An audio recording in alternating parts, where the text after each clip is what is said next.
রাধে রাধে বন্ধুরা, প্রচণ্ড গরম পড়েছে। কি বানাবো তাই আমি এখানে 3 রকম ভর্তা বানিয়ে দেখাচ্ছি, আর সঙ্গে বানিয়ে দেখাচ্ছি পটল আলুর ঝোল। এখানে আমি করলা নিয়ে নিলাম। করলা ভর্তা বানানোর জন্য করলাটা 4 ভাগ করে নিলাম, করে আমি এটা ভাতে দিয়ে দিলাম। দিয়ে করলাটা যখন ভালোভাবে সিদ্ধ হয়ে গেল নামিয়ে নিলাম, এবং হালকা হালকা ঠান্ডা করে তাকে নিয়ে নিলাম পেঁয়াজ, কুচানো পেঁয়াজ আর ভাজা লঙ্কা, আর সঙ্গে নিলাম নমক। নিয়ে পেঁয়াজ, কাঁচা লঙ্কা, ভাজা লঙ্কা একসঙ্গে ভালোভাবে মাখিয়ে নিলাম। এখানে করলাটা আমি দাবিয়ে দাবিয়ে ভালোভাবে বেশ মাখিয়ে নেব। মাখিয়ে দাবিয়ে এরপর আমি দেবো সর্ষের তেল। সর্ষের তেলটা দিলাম, দিয়ে ভালোভাবে মিক্স করে বানিয়ে নিলাম। আর আপনারা চাইলে যেমন লঙ্কা খেতে চাইবেন বা ঝাল খেতে চাইবেন আমরা তেমন দেবেন। বানিয়ে নিলাম কলা ভর্তা। এবার আমি বানিয়ে দেখাচ্ছি কলা ভর্তা। তো কলাটার মাথার অংশটা একটু কেটে দিলাম আর পেছনের অংশটা কেটে দিলাম, দিয়ে আমি গরম ভাতে আমি তুলে দিলাম। এখানে আমি 5 মিনিটের মতন কলাটা আমি ফুটাবো, ফুটিয়ে আমি নামিয়ে নিলাম। গরম গরম অবস্থাতে আমি কলার যে ছিলকাটা সেটা আমি সরিয়ে নিলাম। সরিয়ে আর এখানে আমি পেঁয়াজ, কুচিয়ে রাখা পেঁয়াজ, নমক আর সঙ্গে নিলাম ভাজা লঙ্কা। এই 3টে জিনিস আমি ভালোভাবে মিক্স করে নিলাম, এবং সঙ্গে সর্ষের তেল কিছু পরিমাণে দিলাম, দিয়ে ভালোভাবে মাখিয়ে নিলাম বা মিক্স করে নিলাম। আর এখানে কলাটাকে দাবিয়ে দাবিয়ে একদম ননির মতন বানিয়ে নেব।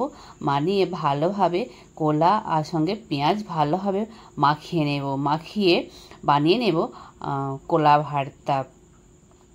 এটা দারুণ লাগে খেতে, গরম ভাতের সাথে যা লাগে না খেতে। অবশ্যই বন্ধুরা বাড়িতে বানাবেন এবং কমেন্ট করে জানাবেন যে রেসিপিটা কেমন লেগেছে আপনাদের। এবার আমি বানিয়ে দেখাবো ঢ্যাঁড়স ভর্তা। এখানে আমি কিছু ঢ্যাঁড়স নিয়ে নিলাম, ঢ্যাঁড়সটা ভালোভাবে ধুয়ে নিলাম, এবং একটা সুতো দিয়ে ভালোভাবে ঢ্যাঁড়সটাকে আমি বেঁধে নিলাম। এখানে আমি 2 থেকে 3 মিনিট ভাতে ফুটিয়ে নেব।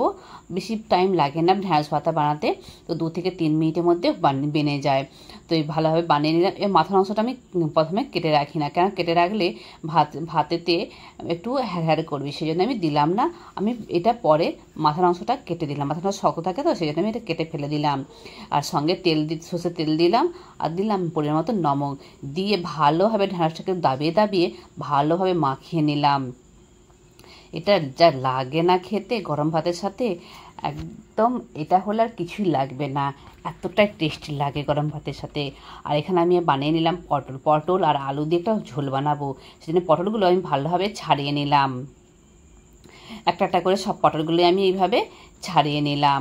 আর এখানে আমি আলু নিয়েছিলাম, তো আলুটাকেও আমি বেশ ছাড়িয়ে নেব। বেশি আলু নিলাম না, আমি আলুটা অল্প নিলাম, একটা আলু নিয়েছি, তো একটা আলুটাকে আমি ভালোভাবে ছাড়িয়ে নিলাম। এবং পটলগুলোকে আমি গোল গোল আকার করে ছোটো ছোটো করে পিস করে কেটে নিলাম। আলুটাকেও ছোটো ছোটো করে পিস করে ভালোভাবে ধুয়ে নিলাম। এখানে কুয়াটা গরম করতে দিলাম, এখানে সঙ্গে দিয়ে দিলাম তেল গরম করতে দিলাম, তাতে দিয়ে দিলাম আলু আর পটল, হলুদ আর নমক দিলাম, দিয়ে ভালোভাবে মিক্স করে নাড়াচাড়া করলাম। 2 মিনিটের মতো চাপা দিয়ে সেটা ভালোভাবে ফের আবার নাড়াচাড়া করতে লাগলাম। নাড়াচাড়া করে আলু পটলের মধ্যে আলুটা ভাজা হয়ে আসছে, তো আলুটা আমি এখানে বেশ তুলে নিলাম। আর পটলটা ভাজা হয়ে নিয়ে তো ভাজাটা আর একটু নাড়াচাড়া করে পটলটাকেও তুলে নিলাম। এখানে আদা, রসুন, পেঁয়াজ, টমেটো এটা আমি বেটে রেখেছিলাম, তাতে আমি সঙ্গে দিয়ে দিলাম নমক, হলুদ গুঁড়ো, আর দিয়ে দিলাম 1 চামচের মতো লঙ্কা গুঁড়ো। আর এখানে আমি 1/2 চামচের মতো জিরে গুঁড়ো দিয়ে দিলাম। দিয়ে কড়াই অল্প তেল দিয়ে সাথে আমি মশলাটা দিয়ে ভালোভাবে নাড়াচাড়া করে কিছুক্ষণের জন্য মশলাটা ভালোভাবে কষে নিলাম। ভিডিওটা বেশি বাড়াবো না, আমি তাই ছোটো করে আমি দেখিয়ে দিচ্ছি আপনাদের।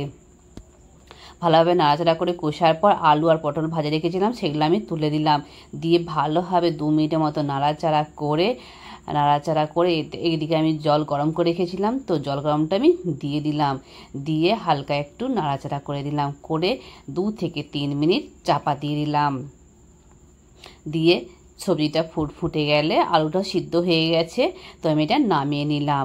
এবার আমি পরিবেশন করে আমাদের দেখাচ্ছি। এখানে আমি নিলাম গরম গরম ভাত, আর সঙ্গে নিলাম কাঁচা কলা ভর্তা, এখানে নিলাম কলা ভর্তা আর ঢ্যাঁড়স ভর্তা, আর সঙ্গে এখানে পটল আলুর যে আমি ঝোল করেছিলাম সেটা আমি দিয়ে দিলাম, পরিবেশন করে দিলাম।